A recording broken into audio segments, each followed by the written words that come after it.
श्री साईनाथाय नमः।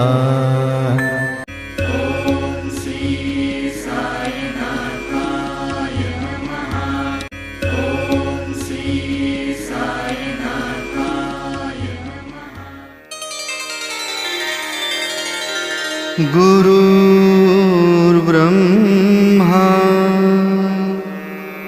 गुरुर्विष्णु गुरुर्देवो महेश्वरः गुरुः साक्षात् परब्रह्म तस्मै श्री गुरवे नमः। श्रीमत्परब्रह्म गुरुं स्मरामि श्रीमत्परब्रह्म गुरुं नमामि श्रीमत्परब्रह्म गुरुं यजामि श्रीमत्परब्रह्म गुरुं भजामि। ब्रह्मानन्दं परमसुखदं केवलं ज्ञानमूर्तिं द्वन्द्वातीतं गगनसदृशं तत्त्वमस्यादिलक्ष्यम् एकं नित्यं विमलमचलं सर्वधी साक्षिभूतं भावातीतं त्रिगुणरहितं सद्गुरुं तं नमामि।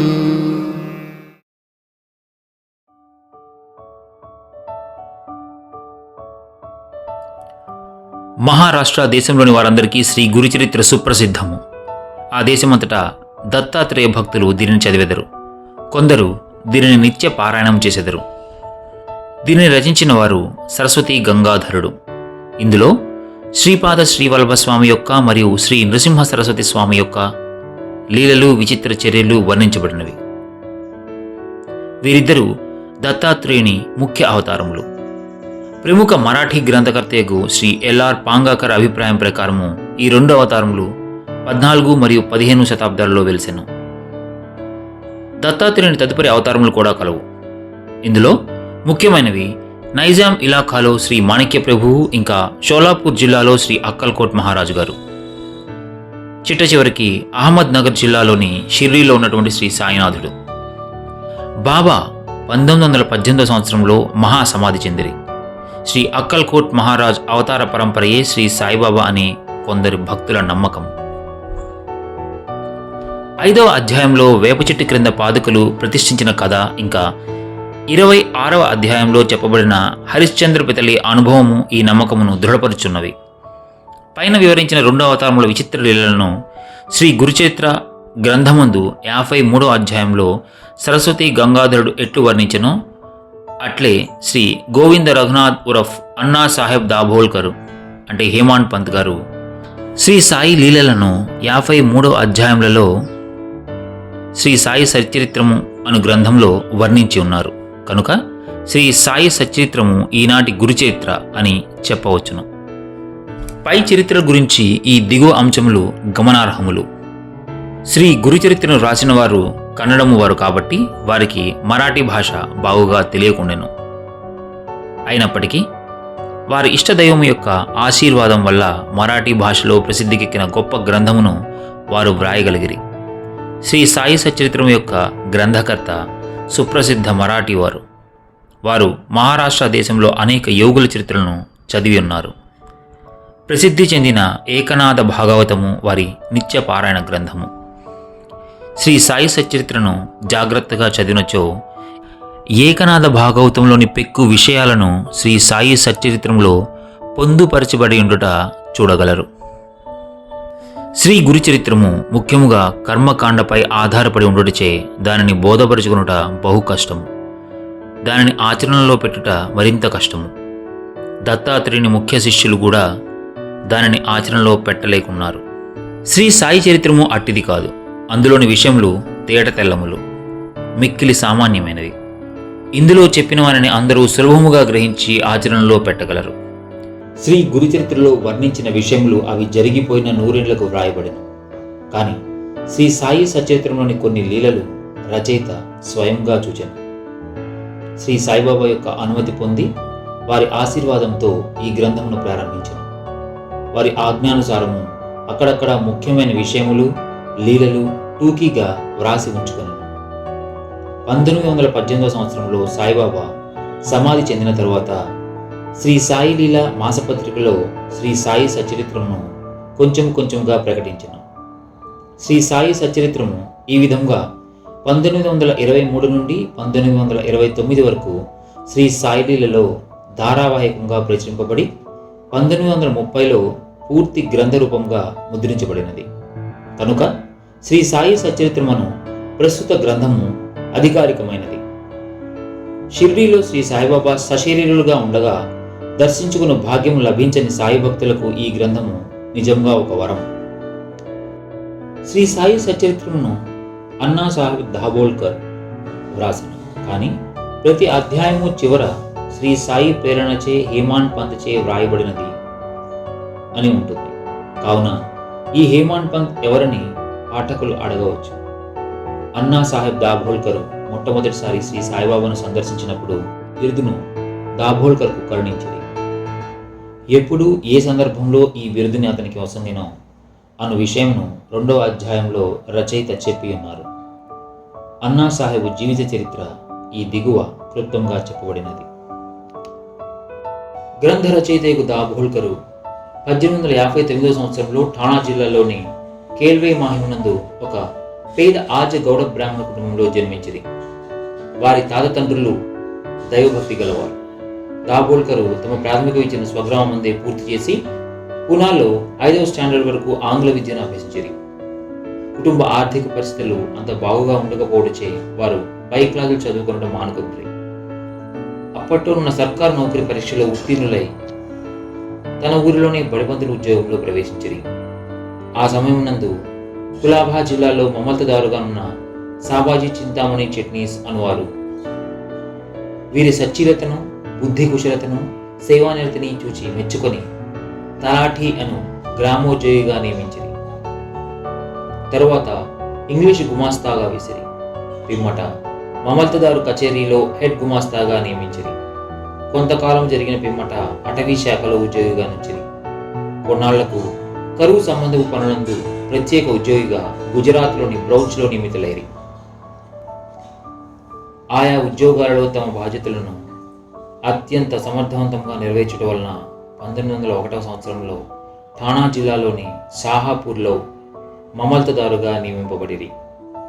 1903 సంవత్సరంలో ఫస్ట్ క్లాస్ రెసిడెంట్ మెజిస్ట్రేట్గా బాంద్రాలో నియమింపబడిరి. వారు అచ్చట 1907 వరకు ఉద్యోగం చేసిరి. తరువాత ఆయన ముర్బాడు, ఆనంద్, బోర్సదులలో పనిచేసి 1910 సంవత్సరంలో తిరిగి బాంద్రాలో రెసిడెంట్ మెజిస్ట్రేట్గా నియమితులైరి. ఈ సంవత్సరమందే వారికి షిరిడీ పోయి శ్రీ సాయి సందర్శనము చేయు భాగ్యం కలిగింది. 1916 సంవత్సరంలో వారు ఉద్యోగ విరమణ చేసిన పిమ్మట కొన్ని నెలల వరకు తాత్కాలిక ఉద్యోగిగా పనిచేసిరి. అదియును విరమించిన తరువాత సాయిబాబా మహాసమాధి చెందే వరకు శ్రీ సాయి సేవలోని పూర్తిగా నిమగ్నులైరి. బాబా మహాసమాధి పిమ్మట షిరిడీ శ్రీ సాయిబాబా సంస్థానంను 1929 సంవత్సరంలో తాను మరణించినంత వరకు ఎంతో చాకచక్యంగా నడిపిరి. వారికి భార్య, ఒక కుమారుడు, 5 కుమార్తెలుండిరి. బిడ్డలకు తగిన సంబంధములు దొరికినవి. అందరూ క్షేమంగానున్నారు. సాయిబాబా ఎవరు అను ప్రశ్నకు 3 విధములుగా సమాధానం చెప్పవచ్చును. దీర్ఘాలోచన చేయకయే విషయముల గూర్చి గాని మనుషులను గూర్చి గాని అభిప్రాయం చెప్పే అభ్యాసం గలవారు సాయిబాబా ఒక పిచ్చి ఫకీర్ అనియు, వారు షిరిడీలో శిథిలమై పాడుబడిన మసీదులో అనేక సంవత్సరములు నివసించినారనియు, ఇష్టము వచ్చినట్లుగా మాట్లాడుచు తమను దర్శింపవచ్చిన వారి నుంచి దక్షిణ రూపంగా ధనము వసూలు చేయుచుండే వారిని చెప్పుదురు. ఈ అభిప్రాయం తప్పు. ఆర్ఏ తర్కడ్ గారి స్నేహితుడు ఒకసారి బాబా దర్శనానంతరం బాబా వద్ద సెలవు పుచ్చుకొని బొంబాయి తిరిగిపోనప్పుడు కంటతడి పెట్టుకున్నాను. అతనితో బాబా ఇట్లా నేను పిచ్చివాని వలె ప్రవర్తించుచున్నావేమి? నేను బొంబాయిలో మాత్రం నీతో లేనా? దానికి తర్ఖడ్ గారి మిత్రులు ఇట్లు జవాబిచ్చాను, నాకు ఆ విషయం తెలియదు. ఎందుకనగా మీరు బొంబాయిలో నాతో ఉన్నట్లు నాకు అనుభవం లేదు కదా. అందులకు బాబా ఇట్లా నేను, ఎవరైతే బాబా షిరిడీలో మాత్రమే ఉన్నారని అనుకుందరో వారు బాబాను నిజంగా గ్రహింపలేదని తెలుసుకో. కొందరు సాయిబాబాను మహాసిద్ధ పురుషుడు అనేది, మహమ్మదీయులు బాబాను తమ పీరులలో ఒకరిగా భావించిరి. హిందువులు బాబాను తమ మహాత్ములలో ఒకరిగా గ్రహించిరి. ప్రతి సంవత్సరము షిరిడీలో జరుగు ఉత్సవముల నిర్వాహకులు తమ ప్రకటనలలో బాబాను సంత చూడమనిగా పేర్కొనెదరు. ఈ అభిప్రాయం కూడా సరైనది కాదు. శ్రీ సాయిబాబాను సన్నిహితముగాను వాస్తవముగాను సేవించిన వారు మాత్రం బాబాను భగవంతుని అవతారముగా ఇప్పటికీ భావించుచున్నారు. దీనికి దిగువ కొన్ని దృష్టాంతములను ఇచ్చేదము. బివి నరసింహస్వామి గారు రచించిన బాబా సూత్రములు పలుకులు అను గ్రంథమునకు పీఠికలో ఇండోరు హైకోర్టు జడ్జి గారు ఎంబి రేగే గారు ఇట్లు వ్రాసి ఉన్నారు. బాబా సశరీరులుగా ఉన్నప్పుడు వారొక రూపుదాల్చిన భగవత్ స్వరూపముగా తమ భక్తులకు బాసిల్లుతూ తమ లీలా ప్రబోధాల ద్వారా సాధకుల మార్గమును ప్రకాశింపచేయుచుండెడివారు. వారి నశ్వరమైన దేహము మాయమైపోయినది గాని దానిలో అప్పుడుండిన బాబా మాత్రము ఇప్పటికీ అనంత శక్తి వలె నిలిచి, వారు సమాధి చెందక ముందు భక్తులకు తోడ్పడినట్లే ఇప్పటికీ వారిని ఆశ్రయించే అసంఖ్యాక భక్తులకు నిశ్శబ్దముగా సహాయపడుతున్నారు. శ్రీ బివి నరసింహస్వామి గారు రచించిన భక్తుల అనుభవములు అను పుస్తకంలోని మొదటి పేజీలో ఉత్తర భారతదేశంలోనున్న ఒక హైకోర్టు జడ్జి గారు ఇట్లు వ్రాసి ఉన్నారు. నేను సాయిబాబాను సృష్టి స్థితి లయకారకుడిగా భావించదును. 1918 సంవత్సరంలో వారు సమాధి చెందకముందు నేను అట్లు భావించితిని. ఇప్పటికీ నేను అట్లే భావించుచున్నాను. నాకు మాత్రం వారు సమాధి చెందినట్లు లేదు. నా దృష్టిలో వారు అన్ని పరిమితులకు అతీతులు. వారు మా మధ్యలో ఉన్నప్పుడు వారి మానవ శరీరము నా కరుణ ముందు సంచరించుచుండెను. ఒకప్పుడు అది మా దృష్టిని విశేషముగా ఆకర్షించినది. కానీ ఎక్కువ భాగము మా ఎరుకలో నిలిచింది మాత్రం వారి అనంతతత్వమే. శాశ్వతము అశాశ్వతముల అద్భుత సమ్మేళన రూపమైన ఒక మానసిక ప్రతిబింబము వలె వారు మాకు భాషించేవారు. అశాశ్వతమైన తమ మానవ దేహము ఒక్కొక్కప్పుడు మా ముందర తళుకుమని మెరిపించేవారు. ఇప్పుడు అశాశ్వతమైన ఆ దేహము మాయమై సాయిబాబా అను శాశ్వతమైన అనంత శక్తి మాత్రము నిలిచి ఉన్నది. బివి నరసింహస్వామి గారిచే రచించబడిన భక్తుల అనుభవములు అను గ్రంథములో 19 నుండి 20 పేజీలలో ఆచార్య జీజీ నార్కే ఇట్లు చెప్పి ఉన్నారు. ఇంటి వద్ద నేను నిత్యము పూజించు గృహదేవతల మధ్య సాయిబాబాను ఒకరిగా ఉంచితిని. సాయిబాబా భగవంతుడు. ఆయన సామాన్య సత్పురుషుడు కాదు. మా మామగారు శ్రీమాన్ బూటి, నా భార్య, నా తల్లి గొప్ప సాయి భక్తులు. వారు సాయిబాబాను భగవంతుని వల్లే పూజించేవారు. నేను క్రొత్తగా షిరిడీకి పోయినప్పుడు ఒకనాడు హారతి సమయంలో సాయిబాబా మిక్కిలి కోపోద్దిక్తుడై ఉన్నాడు. ఆ కారణంగా వారు కోపించుచు శపించుచు భయపెట్టుచుండిరి. ఆయన పిచ్చివాడా అన్న సందేహము నా మనసులో మెదిలేను. మామూలుగానే హారతి పూర్తయ్యాను. ఆనాటి సాయంకాలము నేను బాబా పాదములను ఊతుచుంటిని. అప్పుడు బాబా ప్రేమగా నా తల నిమురుచు, నేను పిచ్చివాడును కాదు అనెను. ఎంత ఆశ్చర్యము! నా హృదయగత భావమును గ్రహించుచున్నారు. వారికి తెలియకుండా మనం ఏ రహస్యములను దాచజాలము. వారు అంతర్యామి, నా ఆత్మ యొక్క అంతర్యామి. వారి యొక్క అంతర్యామిత్వమును గూర్చి నాకు అనేక నిదర్శనములు కలిగాను. వారు నాతో మాట్లాడుతున్నప్పుడు నా హృదయంలో కూర్చొని మాట్లాడువాని వలె మాట్లాడువారు. నా హృదయంలో గల ఆలోచనలను కోరికలను గ్రహించుచుండేవారు. వారు నాలోనున్న భగవంతుడు. వారే భగవంతుడిని నిశ్చయించుటలో నాకెట్టి సంకోచము లేదు. ఒకప్పుడు వారిని నేను పరీక్షించుచుండిని. ప్రతి పరీక్షలో వారు సర్వజ్ఞులని, వారి ఇచ్ఛానుసారము సర్వము నడిపించెదరు అను ఒకే ఒక నమ్మకము కలుగుచుండెను. రావు బహదూర్ ఎండబ్ల్యూ ప్రధాన్ వ్రాసిన షిరిడి సాయిబాబా అను గ్రంథమునకు ఉపోద్ఘాతంలో గౌరవనీయులను అమరావతిలో ప్రసిద్ధికెక్కిన వకీలును అగు దాదాసాహెబ్ ఖాపట్కే ఇట్లు చెప్పి ఉన్నారు. శ్రీ సాయిబాబా ప్రతి వారి అంతరంగమందు మొదలు ఆలోచనలన్నయు తెలిసిన వాని వలె ఉండి వారి కోరికలు తెచ్చుచు సుఖ సంతోషములు కలుగజేయుచుండేవారు. ఆయన భూమిపై నడయాడు దైవమనే భావము కలుగుచుండెను.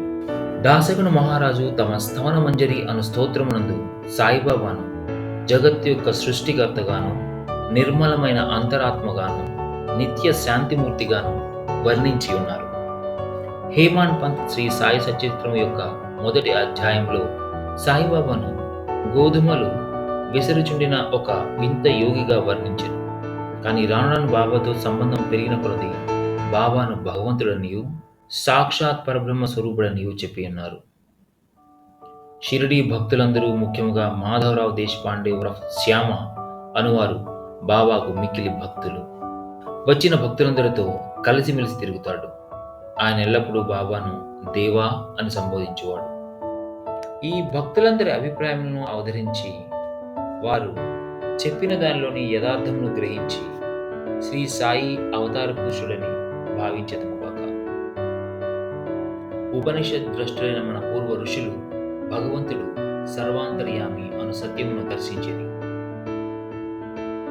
బృహదారణ్యక, ఛాందోగ్య, కఠ, శ్వేతాశ్వతర ఉపనిషత్తులు జీవకునితో సహా సర్వ వస్తు సముదాయమైన ప్రకృతి అంతయు భగవంతుని రచన అనియు, అది అంతయు అంతర్యామిచే అనగా సర్వమును సృష్టించి పాలించని భగవంతునిచే వ్యాపింపబడి ఉన్నదనియు వక్కానిచ్చుచున్నది. ఈ సిద్ధాంతమును నిరూపణ చేయుటకు తగిన ఉదాహరణము శ్రీ సాయియే. ఈ శ్రీ సాయి సచరిత్రమును, సాయిబాబాకు సంబంధించిన ఇతర గ్రంథములను చదివిన వారు తప్పక ఈ సత్యమును గ్రహించి యథార్థమైన శ్రీ సాయిని దర్శించారు.